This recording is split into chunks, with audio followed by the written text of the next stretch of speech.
Welcome to my birthday, my coming out party, my unmasking. One reason that I did decide to make this video is because it is a vehicle for me to publicly break free from all of the illusory or false thoughts and fears that I have had my whole life. My old ways of thinking. I needed to expel the old ways that I've seen and felt and thought about myself, as well as the ways I've seen and felt and thought about society. It could also be considered a form of a confession to all of you and to the universe in general. And I guess it is, in a way, a form of dissolving the chains once and for all that I have allowed to rule my life for a very, very long time. So for those of you that think you know me or that knew me from the past, you all probably haven't seen me for a while. I rarely take photographs of myself. I've never really been much of a selfie kind of gal. But in my effort to reveal, and I guess reclaim who I really am, I felt it was time to just come out, so to speak. So, as I continue to go through my little introduction of myself here, let me go ahead and get this over with. Whew. And it gets really sweaty up in there. So let me just straighten out my hairdo here. Set that mask aside. Whew. Straighten out the hairs a little bit. Can't see without the readers. So let me just fix it up a little so I don't totally scare people away. Yeah. So this is me. Age 56 today. Coming out from behind the mask. Okay, so I quit dyeing my hair several months back. I thought it was kind of funny looking at the real color of my hair after dyeing it for at least the last 25 years or so. As you can see, it's turned into mostly salt. I was always so worried about looking old. Every time my roots started to grow out, I ran back to the box, dark reddish brown.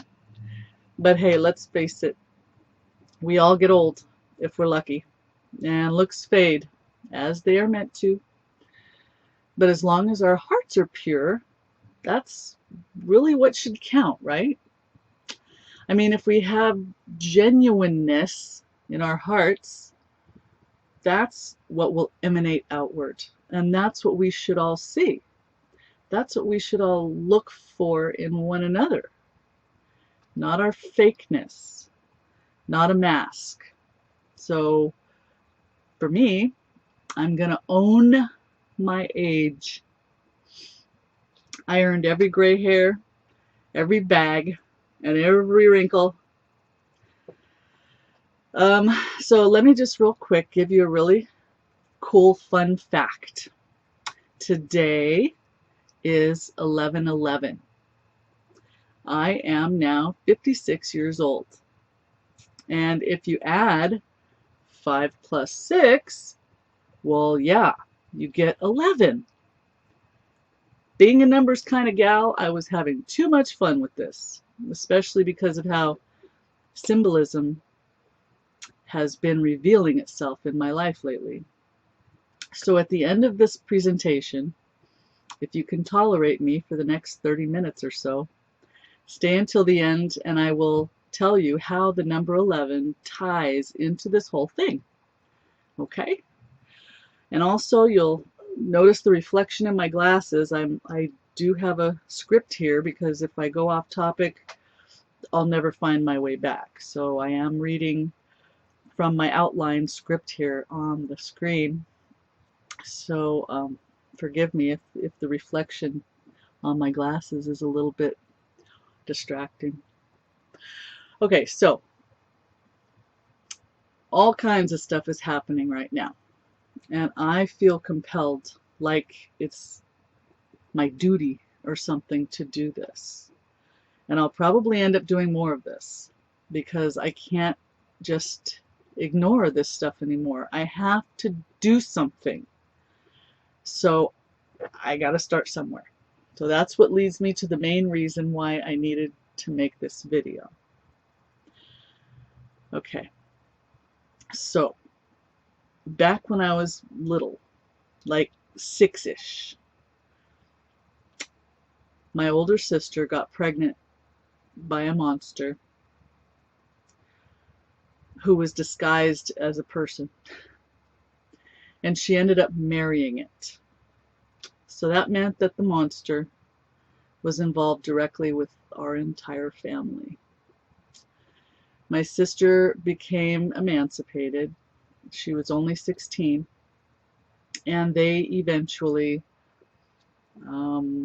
settled into an apartment nearby in town, and she had her baby, who, by the way, wasn't that far behind my new baby brother at that time. And forgive me if time frames are a little off, but that's the gist of that. So eventually, my mother decided to go back to her full-time job, and she decided to employ my sister to babysit me and my little brother in her apartment 5 days a week. So, long story short, I was sexually molested by the monster. This happened more than once, and it went on for many, many years. As the situations changed, or the environment, or the houses changed, his methods changed as well. I was groomed and even threatened not to tell anyone. And here's the really ironic twist to this. The fact that his entire family, including himself, and then, of course, my sister, were devout Jehovah's Witnesses. So he had the perfect cover, the perfect mask to hide behind. And he did that very well. He even became an elder in their church or cult, whatever you want to call it. There was a time when I was probably 10-ish or so, maybe 11, still obediently going to my sister's house every day. And on this particular day, like many days, he had me trapped in a back bedroom, pinned down on the floor, and he was dry humping me while my oblivious sister was cooking dinner or whatever she was doing in another part of the house. And he ended up giving me this huge dark purple hickey on my neck. So when my mother came to pick us up that evening, my sister, the enabler, gave her the same lame story that the monster had apparently given her, that it was from being pinched from us playing or wrestling or whatever. My mother bought it. I can still remember the way the sky looked that evening. I remember the way the colors from the sunset and the clouds were reflecting off of the hood of my mom's Mustang. I remember sitting in the car while my sister and mother talked outside the car.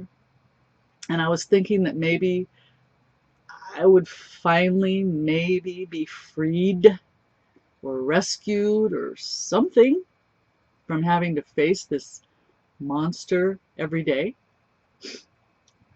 But that never happened. My mother never, ever asked me for any explanation. My sister never did either. They just accepted it and never questioned it ever again.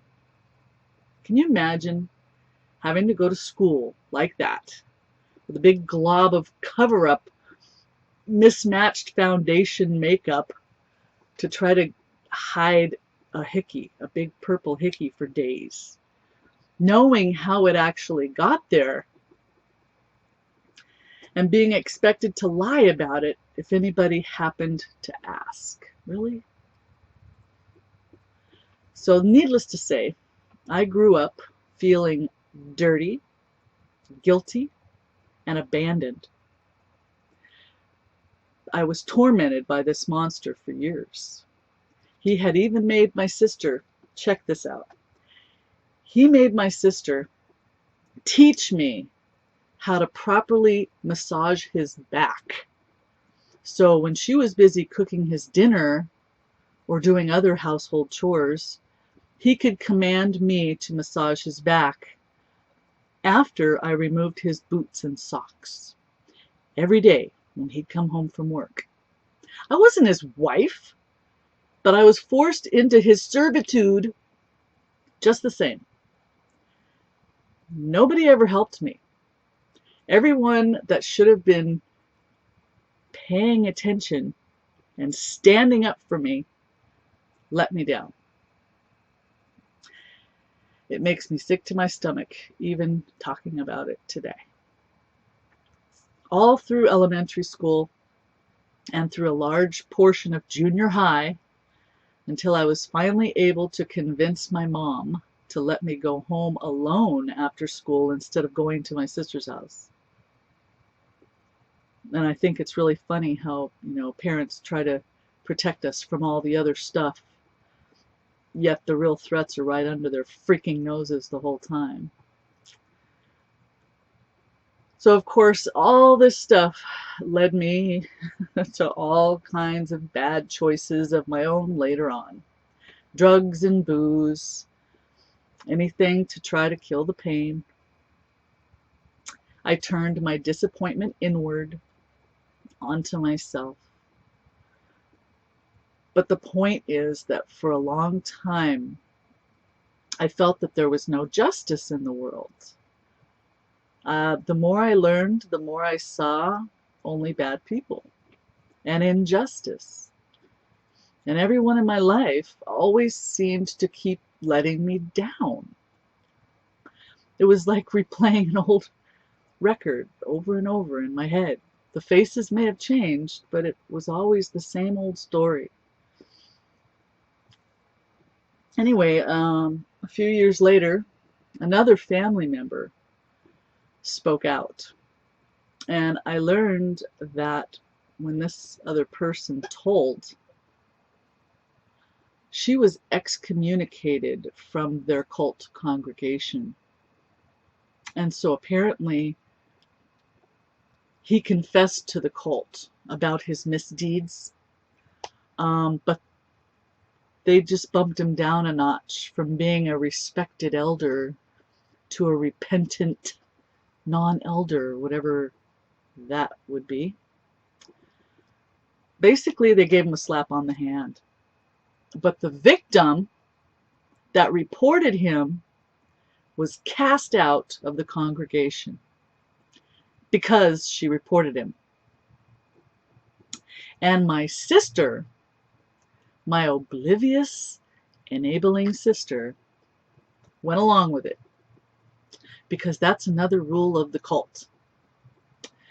And come to find out later, he had only confessed to the one crime that he got caught at. He only confessed to victimizing that one person that had told on him. He never said a word about me or anyone else, and I knew some of the others, okay? Let's just say monsters like to keep it close to home. They victimize whoever is the most convenient. So I was called to their house one day, years later. I was around 19 or 20 by then. And I was called there by the other victim. And I don't want to say names, but clearly it's from his family. And I was called there by her because some drama regarding this big reveal was going on. She was frantic because she was now being removed from their home because of this. Because my sister refused to make him leave. She allowed the state to remove her own child instead. And it was at that time that I told this person that it had happened to me too. She didn't know. We didn't go into details or compare notes, but clearly it was unknown to her. And it was unknown to their cult that he had confessed to, because he never admitted that he had harmed anyone else. Some confession. So I go there, not really sure what I could really do except be supportive, I guess. And when I get there, he was there. Middle of the day, I figured he'd be at work. Seriously, I never wanted to see him ever again. But so we all three, I don't know where my sister was at the time. I really don't care. Maybe she was hiding. I don't know. We all three sat at the dining room table. And I thought, well, maybe now I'll at least get some justice or an apology or something. But instead, he sat there scolding us, and he yelled at the both of us. And he says, "You want to know why I did it? You want to know why I did that? Was because I was raped." His exact words. Now, I have no way of verifying this information, but truthfully, if you're victimized like that, you know the pain it causes, and you know how wrong it is. Him being raped, though, should not now become my problem. He never intended to take ownership for his own actions. So, not only did he not take responsibility that day or even apologize, at least not to me, he just gave an excuse, blamed his behavior on somebody else. And how dare us question his integrity? How dare us not feel sorry for him? That was when I again realized there must really not be any justice in the world we live in. Those of you that know me probably remember how much I liked to do lots and lots of partying back in the day. And maybe not even that far back in the day. Drugs and booze were helpful tools for me to alleviate some of the pain. But over time, it just causes its own set of problems. You know, they lose their potency and their effectiveness over time. But here's what happened. I guess I was probably in my mid-20s or so, like around maybe 24-ish or so, in a turbulent relationship with an older man. Go figure. And just an FYI, I haven't ever been able to have a real meaningful or substantially healthy relationship. Just an observation. But anyway, I get a call from my mom, and she proceeds to tell me that my oblivious, enabling sister's husband, aka the monster, was dead. He was working, welding, There was an explosion. He was rushed to the hospital. He would for sure lose limbs because apparently there were shards of tank chunks in his body. But ultimately he was denied blood because that's what the cult dictates. No blood transfusions, the end, and he died. There it was, justice, poetic justice.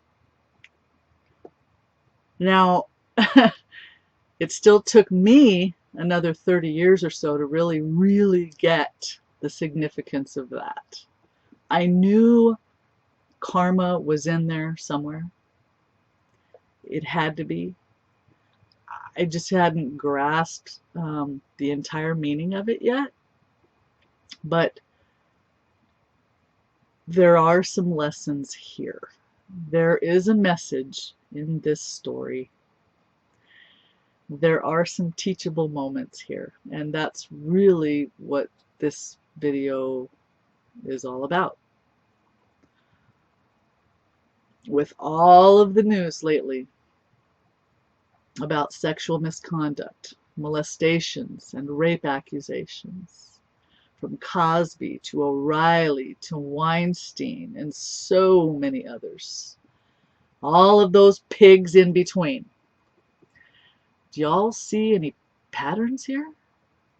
And it's not just with the celebrity aspect of it, because obviously, if we're all honest, it's happening far too often. It's far too common.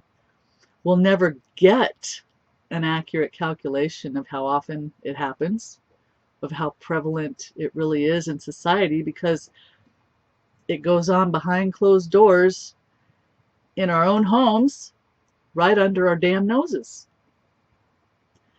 It's also pretty obvious that most of the time when these monsters are being accused of hurting all of these people, they never ever admit that they did something wrong. They all seem to follow the same pig's rule of thought. Deny, deny, deny. And I'm getting really sick of seeing and hearing people talking shit about the people that are reporting these crimes. I don't want to get into a political topic here, but even in that forum, when the evidence surrounding wrongdoings or misconduct is all stacked up against them, it's the same rule. Deny, deny, deny. Rarely have I ever seen these people truly accept responsibility for what they've done. Some of them, in fact, a lot of them, twist it around and they try to accuse the accusers. So they re-victimize the victims. How dare they say that about me? You know me. I would never do such a thing. I posted some national statistics on Facebook the other day. The percentage of false accusations was only around 2%. 2%, that's it. Yet all these right fighters want to keep making it political and blame the victims. Oh, and I forgot to mention the Jerry Sandusky's and the Catholic priests. We don't want to forget them. I'm really tired of seeing this type of evil, especially in so-called religions and in positions of power. Positions that we actually place people into to supposedly serve us. Positions of respect and honor. And all they do is lie, cheat, and rob us. They steal from us. They steal our childhoods, our rights, our money, our dignity, our own personal sovereignty. They take it all away. They want to take everything for their own sick, greedy, pathetic agenda or enjoyment. We're not here to be someone else's entertainment. I'm not going to be anyone's puppet. Not anymore. Not ever again. And don't even get me started on all the mass shootings and killings lately. Geez, we're surrounded by a whole lot of damaged people with dark, damaged souls. What is going on? Okay, you see this card? Yeah. Part of my fun fact earlier was about the number 11 and how it symbolized something significant for me. Not just because it's my birthday, but because of this. This is a tarot card. This card is part of what is called the major arcana from a standard deck of tarot cards. And just an FYI, the meaning, the definition of arcana is secrets or mysteries. So it means major secrets or mysteries. And in a standard tarot deck, there are 22 major arcana cards. But today, I just wanted to show you this one card. This card is number 11. You can see on the top, X1, Roman numeral, number 11. Okay? And as you can see, it represents justice. This card is a representation of how our natural law works. Not men's law. Call it the law of attraction, call it karma, cause and effect, laws of nature. It's all representative of the same concept of what goes around comes right back around. What you put out there will come back to you. We shouldn't need to be told the differences between right and wrong. But it seems as though, even knowing, some people will still challenge nature and nature's laws. If you look at this card, let me get it up here, you'll notice it's showing the scales of justice right here.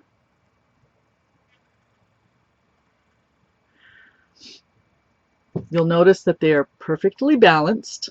One side is not higher than the other. They're perfectly balanced. That's justice. And in the other hand of, by the way, this is Lady Justice here, holding the scales of justice, is a double-edged sword on the other side here. This represents the reality that each choice that we make in our lives, each action that we take, can have both positive and or negative results in our lives. Our actions create that ripple effect outward, and whether we see it or believe it, it is already creating a domino effect. In a very simplified way, that's what it does. That is what the law of attraction or natural law does. It is the domino effect, fueled by the energy we exerted in whatever that action was that we performed. It is morality. We should all practice morality, doing what's right, not what's wrong. And lead by example. You don't have to belong to a religion to practice morality. We all should know the difference between good and bad behavior, period. And if someone says to you that all you need to do to move forward is forgive those people, no. They are dead. They had their chance to seek forgiveness when they were alive, but they never bothered to do that. To look their victims in the eyes and attempt any type of sincere apology, they never did that. I don't care who or what they supposedly may or may not have confessed to, they never had the balls to apologize to the ones that they hurt. So no, I don't have to forgive them for anything. I'm left having to learn how to forgive myself for not telling. I can forgive myself, and it's hard, for not telling.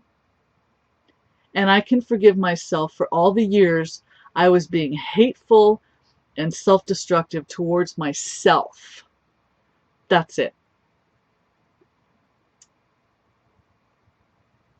So in honor of my birthday, and in honor of the number 11, and in honor of justice, morality, and knowing the difference between right and wrong, my request is very simple. Do good. Spread goodness. Teach and share rightness.